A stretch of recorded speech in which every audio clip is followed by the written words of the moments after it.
हमारे समाज के हक और हुकूक की हकमारी होगी तब हम एनडीए से लड़ने के लिए भी तैयार हैं और इंडिया गठबंधन वालों से भी लड़ने के लिए तैयार हैं। ये मनोरंजन बैंक, मनोरंजन पार्टी कहने से क्या हो जाएगा। आज़ाद समाज पार्टी और भीम आर्मी के जो इस देश में लाखों कार्यकर्ता हैं, जबकि दोनों चाहते थे कि हमारे नेता जो है नगीना से चुनाव हार जाए और इसलिए वो विरोध कर रहे थे। और बाकी हमको लगता है कि जिस दिन चंद्रशेखर जी चुनाव जीते तो सबसे पहले बधाई देने के लिए उन्हीं का फोन आया था कि बहुत बहुत बधाई। हम बोले कि नहीं, अभी 50,000 से आगे हैं। तो नहीं, अब तो जीत गए। हम बोले मनोरंजन बैंक, तो करेक्ट नहीं, अब लग रहा है बच्चा बड़ा हो गया है। कि अभी हमारी मौजूदगी पटना में है, बिहार के राजधानी में, और यहाँ पर आज़ाद समाज पार्टी और भीम आर्मी के बहुत बड़ा बैठक था। यहाँ पर देख सकते हैं अभी भीम आर्मी के प्रदेश अध्यक्ष अमर ज्योति जी हमारे साथ में जुड़े हुए हैं। तो सर, आपका स्वागत है। बहुत बहुत धन्यवाद, आभार। सर, अभी आप लोग बैठक किए थे अभी उत्तर प्रदेश में, जो नगीना में बड़े भाई चंद्रशेखर आज़ाद जी बहुत ज़्यादा से ज़्यादा वोटों से सांसद बने हैं। तो सबसे पहले आप लोग को बधाई। आपको भी बधाई जी। तभी आप लोग बैठक किए थे, बैठक का सर क्या उद्देश्य था? बैठक का निष्कर्ष यही था कि बैठक बुलाया गया था कि चंद्रशेखर आज़ाद जी नगीना से जो चुनाव जीते हैं तो उनका बिहार में एक बड़ा भव्य अभिनंदन समारोह रखा जाएगा। और उस अभिनंदन समारोह में पूरे बिहार भर से जो बहुजन समाज के लोग हैं, भीम आर्मी आज़ाद समाज पार्टी के कार्यकर्ता पदाधिकारी जो हैं, वो सब लोग आएंगे और चंद्रशेखर आज़ाद जी का उस दिन भव्य स्वागत करके, अभिनंदन करके उनका एक बड़ा जनसभा किया जाएगा। और उसमें उनका स्वागत करके, अभिनंदन समारोह करके उनकी बातों को सुना जाएगा। और बिहार के राजनीतिक भविष्य के लिए, सामाजिक चेतना के लिए हम लोग आगे क्या प्लानिंग बनाएंगे, जैसे राष्ट्रीय अध्यक्ष चंद्रशेखर आज़ाद जी का जो निर्णय होगा उसको हम लोग मानेंगे।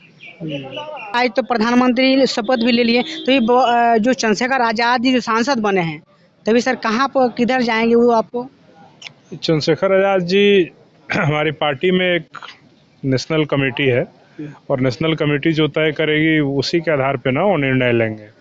नेशनल कमेटी ने अभी तक कोई निर्णय नहीं लिया है और उन्होंने, चंद्रशेखर जी ने खुद अपने बयान में कल बोला है कि ना मैं एनडीए के साथ हूँ ना इंडिया के साथ हूँ, और जब भी हमारे समाज के हक और हुकूक की हकमारी होगी तब हम एनडीए से लड़ने के लिए भी तैयार हैं और इंडिया गठबंधन वालों से भी लड़ने के लिए तैयार हैं।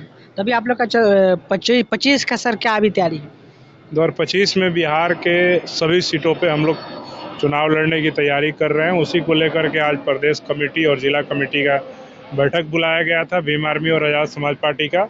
और उसमें अगले 1 साल का जो प्लान है हम लोग का, विधानसभा चुनाव में कैसे लड़ना है और कैसे हम लोग को मजबूत स्थिति में खड़े होकर के अपने प्रत्याशी को जिताना है, उसके लिए आज रणनीति बनाने के लिए आज बैठक बुलाया गया था।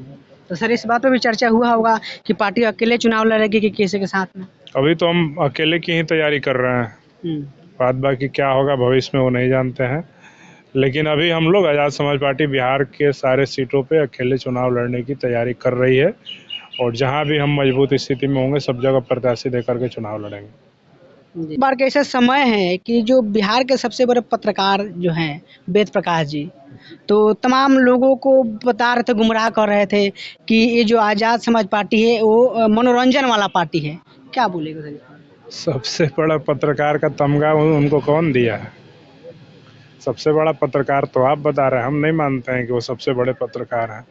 सबसे बड़ा पत्रकार से ज़्यादा सबसे बड़ा इस देश का जो आम जनता है, और किसी एक व्यक्ति के कह देने से कुछ होता है? उनके मनोरंजन बैंक, मनोरंजन पार्टी कहने से क्या हो जाएगा। आज़ाद समाज पार्टी और भीम आर्मी के जो इस देश में लाखों कार्यकर्ता हैं, और हम लोग जिस तरह से नगीना का चुनाव सपा को हरा करके, भाजपा को हरा करके, बसपा का तो नाम ही नहीं लूँगा, उनका जमानत जब्त हो गया, तो जब इस देश में एनडीए और इंडिया गठबंधन दोनों को हरा करके, जबकि दोनों चाहते थे कि हमारे नेता जो है नगीना से चुनाव हार जाए और इस देश में दलितों, पिछड़ों, मुसलमानों, शोषितों, वंचितों, कमजोरों, युवाओं, महिलाओं का जो आवाज़ है इस देश में, मजबूत आवाज़, वो सदन नहीं पहुंच पाए और कमज़ोर हो जाए।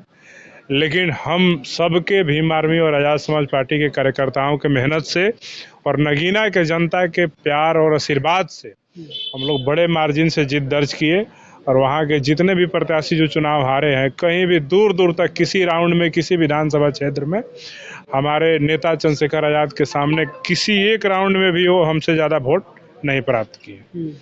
तो पत्रकारों का काम है कहना और तमाम तरह की बातें जो विरोध में कुछ लोग का पर्सनल इशू होता है, या हो सकता है कि वो भाजपा वालों से पैसा ले लिए हों या अखिलेश यादव उनको कुछ पैसा पहुंचवा दिए हों कि चंद्रशेखर जी का विरोध कीजिए, इसीलिए वो विरोध कर रहे थे। और बाकी हमको लगता है कि जिस दिन चंद्रशेखर जी चुनाव जीते तो सबसे पहले बधाई देने के लिए उन्हीं का फ़ोन आया था कि बहुत बहुत बधाई हो। हम बोले कि नहीं, अभी 50,000 से आगे हैं। तो नहीं, अब तो जीत गए। हम बोले कि चलिए बहुत अच्छी बात है, आप तो कहते मनोरंजन भाई, तो कह रहे नहीं, अब लग रहा है बच्चा बड़ा हो गया है। हाँ, तो ये सब बातें हैं और इन सब चीज़ों में नहीं जाना चाहिए। आम जनता जिसके साथ खड़ी होती है वही बड़ा होता है और नहीं खड़ी होती तो बच्चा होता है। चंद्रशेखर आजाद जी जो चुनाव जीते तो बिहार में भी आप लोग उनका आगमन कब करा रहे हैं? जल्द आगमन होगा और इसी महीने आगमन होगा और 20 तारीख के बाद का कोई एक डेट फिक्स करके हम लोग पूरे आप सबको बुला करके, सोशल मीडिया वाले जो पत्रकार हैं और तमाम जितने न्यूज़ चैनल हैं, सबको बुला करके प्रेस कॉन्फ्रेंस करके बजाते उनके कार्यक्रम की घोषणा होगी और उसमें उनको बुला करके उनका अभिनंदन किया जाएगा। चलिए, बहुत बहुत धन्यवाद सर। तो भीम आर्मी के प्रदेश अध्यक्ष जो अमर ज्योति जी हमारे साथ में जुड़े हुए थे, तो तमाम मुद्दे पर हम बात विचार किए। पूरा बात आप लोगों को कैसा लगा कमेंट करके प्रतिक्रिया बताइए और वीडियो फेसबुक पेज पर देख रहे हैं पेज को फॉलो कीजिए, यूट्यूब चैनल पर देख रहे हैं तो चैनल को सब्सक्राइब कीजिए। नमस्कार।